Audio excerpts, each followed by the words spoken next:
C'est un exposé sur le soleil que Hilary, Ted Maxence et moi, nous allons vous présenter.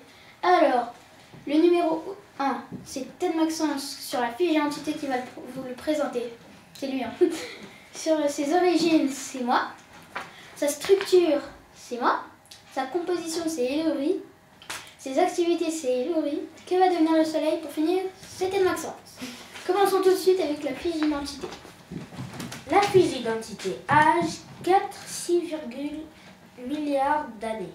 Masse 2 milliards de tonnes. Le Soleil est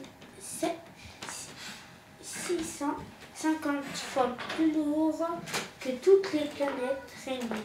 1,1392 milliards de kilomètres. Température 6 milliards Celsius en surface. Les origines. À toi. Merci, Fabien. Alors, ses origines. Le Soleil est une étoile naine jaune. Le Soleil est né dans un des nuages interstellaires. Ce nuage s'est épaissi. Il est devenu plus lourd pour devenir une nébuleuse.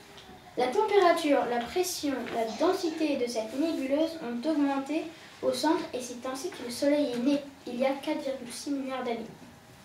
3. Sa structure. Le Soleil est essentiellement constitué de la couronne. La couronne est le halo lumineux composant de grands jets de gaz chaud formant aussi le vent solaire. La chromosphère. La chromosphère est la couche la plus proche de la surface solaire. La photosphère est la région la plus profonde de l'atmosphère solaire. Le noyau est le gaz concentré au cœur du Soleil. La zone de transport convectif, c'est la zone où l'énergie remonte vers la surface par convection. La zone de transport radioactif, c'est la zone où l'énergie remonte vers la surface par radiation. Les taches solaires sont des zones d'intense activité magnétique et électrique. 4. Sa composition. Tiens, Hilary. Alors, le Soleil est composé à 74% d'hydrogène, 25% d'hélium et 1% de gaz plus lourd, dont l'or. Les activités du Soleil, les champs magnétiques, les éruptions solaires, les vents solaires, les protubérances. Les champs magnétiques sont les origines des différentes activités solaires, donc dans la région du noyau où les gaz sont très comprimés.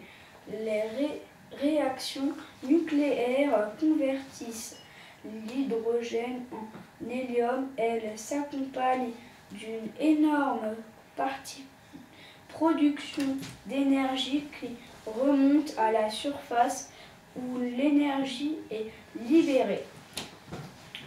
Les éruptions solaires sont des violents jets de matière envoyés dans l'espace. Elles durent de quelques dizaines de minutes à quelques heures. Le vent solaire.